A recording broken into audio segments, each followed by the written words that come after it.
Scope of a variable. Scope of a variable actual में क्या मतलब है, मैं इसको समझाने के लिए एक मैक्रो बनाता हूँ।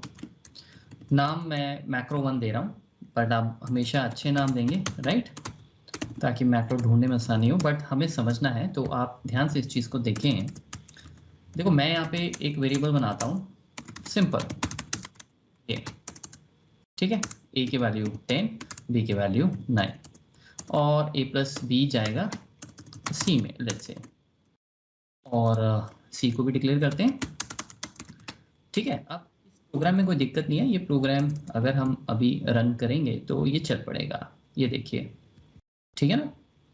लोकल विंडो ऑन कर लेते हैं, तो लोकल विंडो जो भी आपका एक्टिव मैक्रो उसके वेरिएबल्स आपको दिखा देगा, ठीक है। आंसर 19 आएगा, इसमें कोई दो राय नहीं है, ठीक है। अब मेरा क्वेश्चन आपसे ये है कि आपने अभी देखा कि सारे वेरिएबल्स डिस्ट्रॉय हो जाते हैं जैसे प्रोग्राम ख़त्म होता है ना।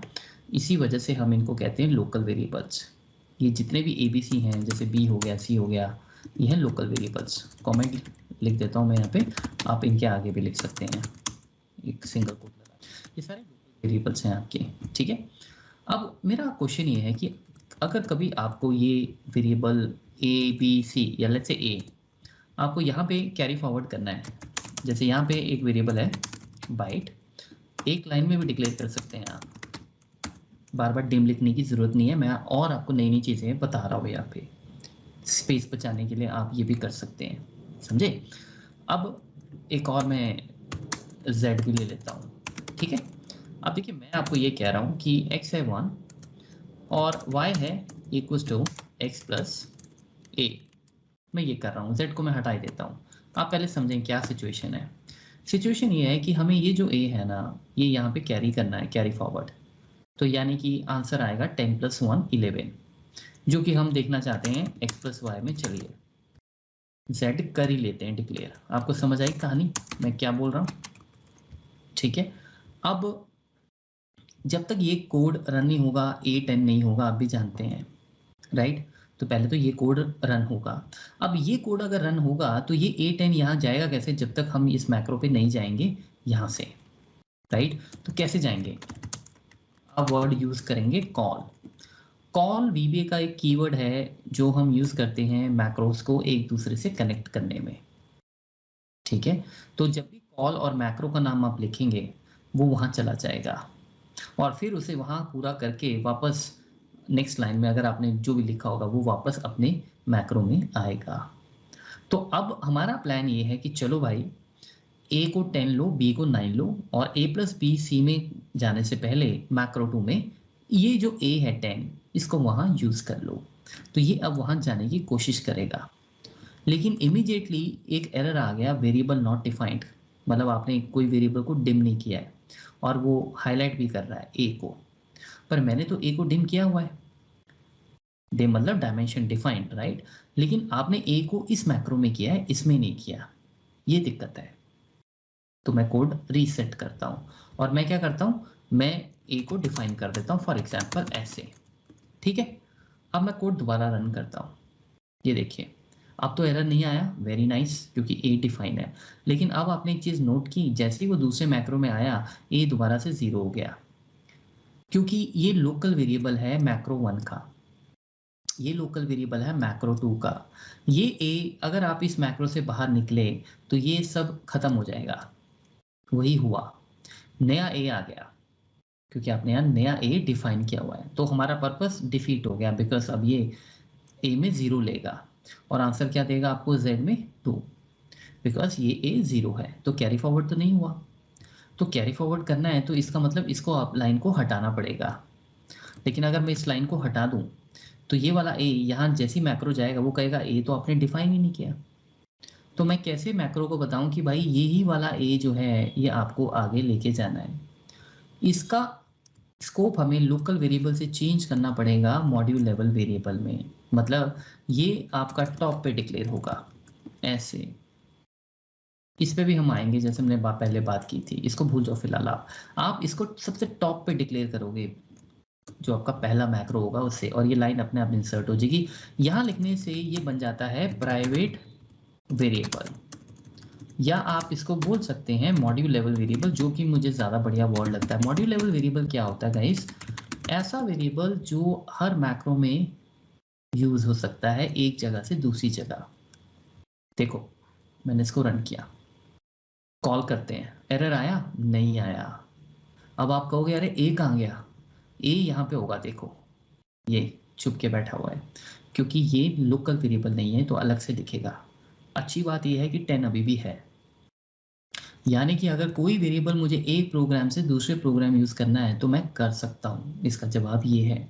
अब आपका जेड में आंसर क्या आ गया? देखो आप 12।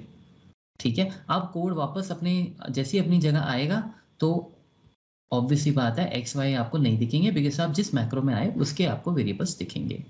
तो A10 यहाँ पे रहेगा, समझे आप? इसको कहते हैं मॉड्यूल लेवल वेरिएबल या प्राइवेट वेरिएबल। मतलब कि अगर मैं किसी प्रोग्राम के अंदर मैक्रो के अंदर कोई डिम नहीं लिखता हूँ और उसको टॉप पे लिख देता हूँ तो इसका मतलब ये होता है कि वो कैरी फॉरवर्ड किया जा सकता है। अब आप एक चीज़ फिर दोबारा ध्यान से समझें, मैं इस कोड को दोबारा रन कर रहा हूँ, ठीक है? आप ये कोड मैंने दोबारा रन किया और मैं यहाँ क्लिक कर रहा हूँ। अगर मैं क्लिक करूँगा आप 100% आप लोग यही कहने वाले हो कि ए यहाँ दिखेगा लेकिन 0 दिखेगा, बिकॉज हम दोबारा से रन कर रहे हैं, सारे वेरिएबल डिस्ट्रॉय हो गए थे, राइट? अब आप देख लो, मॉड्यूल लेवल वेरिएबल कभी भी गाइस डिस्ट्रॉय नहीं होता है। ये तभी डिस्ट्रॉय होगा जब ये एक्सेल दोबारा से क्लोज होकर रीओपन हो या फिर मैं रीसेट कर दूँ, समझे? तो ये अभी भी 10 है जबकि ये लाइन अभी रन भी नहीं हुई, समझ रहे हो? ठीक है, तो ये डिफरेंस है। अभी सिर्फ समझो जो मैं बता रहा हूँ कि ये तालमेल बैठाना सीखो। ये किस सिचुएशन में यूज होगा वो जब सिचुएशन आएगी तब देखेंगे, पर तब मैं ये एक्सप्लेन नहीं करूंगा आपको। तब मैं ये बोलूंगा देखो अब इसको ये प्रॉब्लम आ रही है, चलो इसको मॉड्यूल लेवल वेरिएबल बनाओ। आप अपने आप आपको पता होना चाहिए, अच्छा मॉड्यूल लेवल वेरिएबल बताया था सर ने, समझे? अब एक और चीज़ देखो, एक और चीज़ देखो, मॉड्यूल लेवल वेरिएबल क्यों कह रहे हैं? मैंने आपको बताया ना कि इस मॉड्यूल में जितने भी प्रोग्राम बनेंगे ये सब रूटीन्स जो है हमारे जो मैक्रोस हैं ये सब ए को तैयार हैं लेने के लिए। अगर मैं डायरेक्ट ये प्रोग्राम अभी रन करूं क्या होगा? क्या ए में 10 होगा? हो सकता है आप ये कहो कि ए में 10 नहीं होगा बिकॉज आपने ये वाली लाइन तो रन की नहीं, राइट? पर अभी आपने क्या देखा था, ए की वैल्यू 10 तो है ही। तो अगर पहले ये प्रोग्राम रन हो चुका था जिससे A10 रीड हो गया, एक बार अगर रीड हो गया फिर आप किसी भी प्रोग्राम में अगर जाओगे ए वहां पे 10 ही दिखाएगा, जबकि बाकी सब रीसेट हो चुके होंगे, क्योंकि वो लोकल वेरिएबल्स हैं, क्योंकि वो उस सब रूटीन के अंदर लिखे गए हैं। ये टॉप पे लिखा गया है, समझे आप? ये बहुत इंपॉर्टेंट कंसेप्ट है, ठीक है? हाँ, अगर मैं अब इसको रीसेट कर दूं, रीसेट का मतलब ये है आप कोई भी वेरिएबल हो सबके सब 0, ये देखो, ठीक है, सबके सब 0। अब इसी बात पे अगर आपको कोई ये कहे कि अच्छा एक बात बताओ, यहाँ पे आपने ए डिक्लेयर नहीं किया है तो अगर मैं कोड को रन करूंगा क्या एरर आएगा? Variable not defined, right? तो हो सकता है आपको आएगा, लेकिन आप पहले ये देख लो कि कहीं वो वेरिएबल मॉड्यूल लेवल तो नहीं है, बिकॉज अगर वो मॉड्यूल लेवल है तो एक ही बार टॉप पे डिक्लेयर होगा। तो यहाँ पे देखो हमने डिमे नहीं किया बट इट्स वर्किंग। आंसर क्या आता है वो अलग बात है, बट कोड रन हो रहा है। लेकिन अगर मैं इसी कोड में z को हटा दूं, मैं इसको डिम ना करूं, अब क्या होगा? आप z को यूज कर रहे हो, वीबी देखेगा अरे z यूज हो रहा है लेकिन डिम नहीं किया, तो क्या एरर आएगा? वेरिएबल नॉट डिफाइंड, उसको हाईलाइट कर देगा, ठीक है? तो जो चीज आपने डिम नहीं की है वो आप यूज नहीं कर सकते, ये चीज आपको याद रखनी है, ठीक है? अब ये तो ठीक है, अब आपको समझ आ गया कि इस मॉड्यूल में जितने भी मैं प्रोग्राम्स लिखूंगा मैं ए को कैरी फॉरवर्ड कर सकता हूं क्योंकि वो है मेरा मॉड्यूल लेवल वेरिएबल। मेरा क्वेश्चन ये है कि अगर ये मॉड्यूल दूसरा होता कहीं यहाँ पे, फिर आप क्या करते? जैसे आपको यहाँ पे यूज करना है, जैसे मैं यहाँ पे एक वेरिएबल बनाता हूँ dim m as byte, dim n as byte। मैं कहता हूँ कि भाई n जो है वो है m+a, ठीक है? कौन सा a? जो हमने लिखा है दूसरे मॉड्यूल में, ये मुझे यूज करना है। तो आपको यहाँ जाना पड़ेगा, पहले यहाँ से हम जाएंगे, एक मॉड्यूल से दूसरे मॉड्यूल भी जाया जा सकता है, पहली बात बहुत इजी है। तो चलिए एक बार चल के देखें, ध्यान से देखिए। हमारा पर्पस ये है कि वहां से की वैल्यू लेके आके वापस यहाँ आके उसको ऐड करना, लेट्स से, ठीक है? मैं इसको रन करता हूँ, ये देखो उसने क्या बोला फटाफट से, वेरिएबल नॉट डिफाइंड ए। हमारा क्वेश्चन ये है कि भाई ए हमने डिफाइन किया है, वीबी कहेगा कहाँ डिफाइन किया है, आई कांट सी इट। मैं कहूँगा ये देखो यहाँ पे डिफाइन किया हुआ है, यहाँ पे ये रहा, ठीक है। लेकिन ये तो आपने मॉड्यूल लेवल डिफाइन किया हुआ है, जबकि अब आप किसी और मॉड्यूल में बैठे हो, ये तो विद इन मॉड्यूल है, ये वेरिएबल तो विद इन मॉड्यूल एक्सेसिबल है, लेकिन आप अब अक्रॉस मॉड्यूल कर रहे हो दूसरे मॉड्यूल से, तो आपको इस मॉड्यूल को चेंज करना, इस वेरिएबल को आपको पब्लिक करना पड़ेगा, या आप ग्लोबल भी लिख सकते हो, पब ए एस बाइट ऐसे पब्लिक। अब इसको हटा दो। पब्लिक का मतलब क्या है, पब्लिक का मतलब ये है कि इस वर्कबुक में किसी भी मॉड्यूल से अब ये वेरिएबल एक्सेसिबल है, ये मॉड्यूल से भी ज़्यादा स्ट्रांग हो गया आप, समझे आप बात को, ठीक है। अब मैं दोबारा इस कोड पे आता हूँ और मैं इसको रन करता हूँ, अब एरर आएगा, देखो नहीं आया, क्योंकि आपने उस ए को पब्लिक बना दिया है, यानी हम उससे किसी भी मॉड्यूल से एक्सेस कर सकते हैं, ठीक है। तो फटाफट से चलते हैं। अब देखो ओवरफ्लो आ गया, सॉरी बाइट है, चलो मैं 100 रखता हूँ, ठीक है। अब ये वहाँ मैक्रो जाएगा, मैक्रो का नाम सही देना है, ये देखिए गया। फिर उसने क्या किया, उसने अपना काम कुम ये यहाँ से किया, इसके अंदर भी एक मैक्रो कॉल हो रहा है, वो अलग बात है, बट चलिए हम तो अपना काम करके वापस आते हैं। तो फाइनली यहाँ से ये निपटा के आपके यहाँ आ जाएगा, और इसने आपको आंसर क्या दिया, 110, देख रहे हो आप। तो आपने ये सीखा कि मेरे पास 3 तरह के वेरिएबल्स हैं, ठीक है, 3 तरह के स्कोप हैं। डेटा टाइप्स की बात नहीं हो रही अब, ये अब बात हो रही है कि एक वेरिएबल कब तक वीबी में एग्जिस्ट करता है, क्या उसका सर्कल है, लाइफ का क्या सर्कल है। एक तो हो गया लोकल वेरिएबल, जो कि आपको पता है कि भैया सब और एंड सब के बीच में उसकी लाइफ रहती है, राइट, एंड सब तो वो भी खत्म, रीसेट हो जाता है। दूसरा आपने देखा module level variable. Module level variable जो होता है वो ये होता है कि भाई एक ही मॉड्यूल के अंदर आप उसको एक्सेस कर सकते हो, ठीक है, उसको एक्सेस कर सकते हो एक ही मॉड्यूल के अंदर, चाहे यहाँ पे ABC हो, यहाँ पे लेट्स से ये है, इस तरह से, ठीक है, आप उसको एक्सेस कर सकते हो। उसके बाद है public variable, public level variable. Variable level अगर मैं सीधे शब्दों में लिखूं, अक्रॉस मॉड्यूल्स कैरी फॉरवर्ड किया जा सकता है, यूज किया जा सकता है। जो मॉड्यूल लेवल है वो विद इन मॉड्यूल रहेगा। तो सिचुएशन आती रहेंगी प्रोजेक्ट्स बनाते हुए, कहाँ किसको कैसे यूज करना है। कई बार होता है कि हम जैसे आपने 3 मैक्रो बनाए, तीनों अलग अलग काम कर रहे हैं, तीनों को कनेक्ट करना है, अब एक वेरिएबल जो पहले में है वो दूसरे में भी जाएगा, ऐसा सिचुएशन आ गया, तो ये सब चीज़ें वहाँ पे आपको हेल्प करेंगी। पब्लिक की जगह आप ग्लोबल वर्ड भी यूज़ कर सकते हो, एक ही बात है, ठीक है।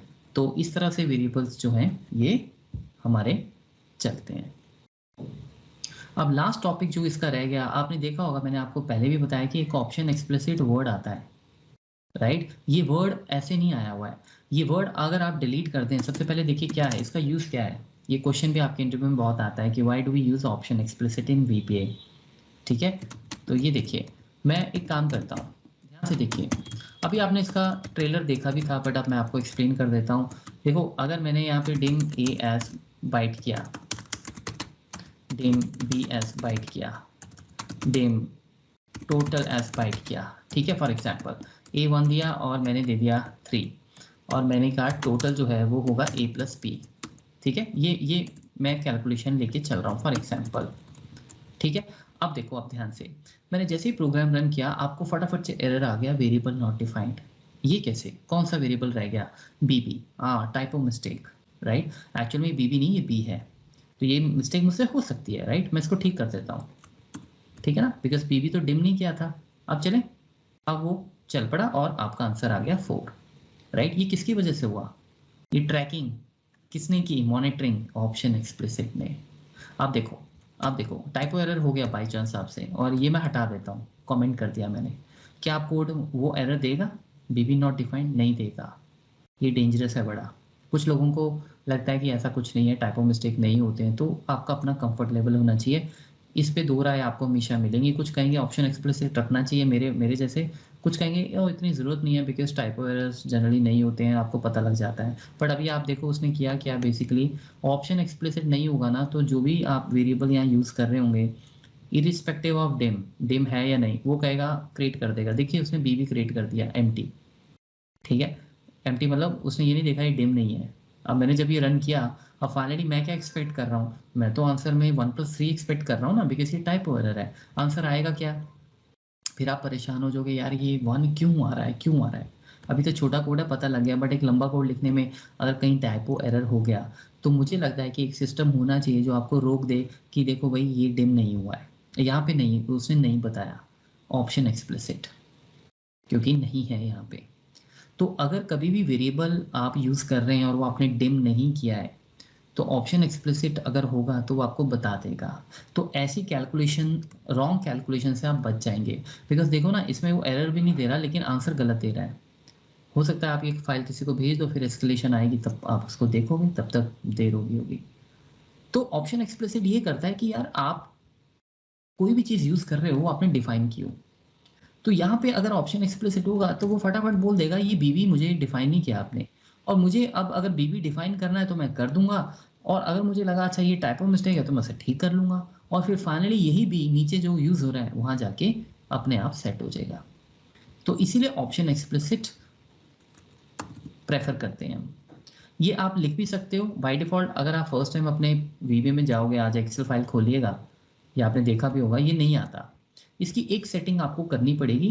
प्लीज़ टूल्स में जाएं, टूल्स में जाने के बाद ऑप्शंस में जाएं, ठीक है, ये ऑप्शंस में, और यहाँ पे ये जो है ना रिक्वायर वेरिएबल, ये माइक्रोसॉफ्ट ने बाय डिफ़ॉल्ट ऑफ किया हुआ है।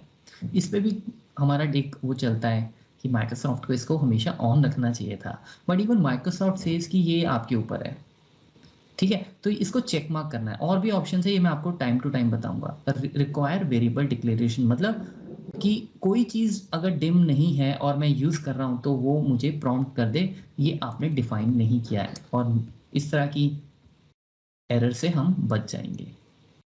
लेक्चर को आपको 2-3-4 बार देखना पड़ेगा, अपने खुद के नोट्स बनाने पड़ेंगे, फॉलो करना पड़ेगा ये सारे स्टेप्स 1 बाय 1, तब जाके आपको जो है इसमें चीज़ें समझ आएंगी। बिकॉज प्रोग्रामिंग में आपको, जब आप फर्स्ट टाइम सीख रहे होते हैं उसमें आपको थोड़ा हार्डवर्क करना ही पड़ता है, ठीक है। तो ठीक है, कल मिलते हैं और कंटिन्यू करते हैं।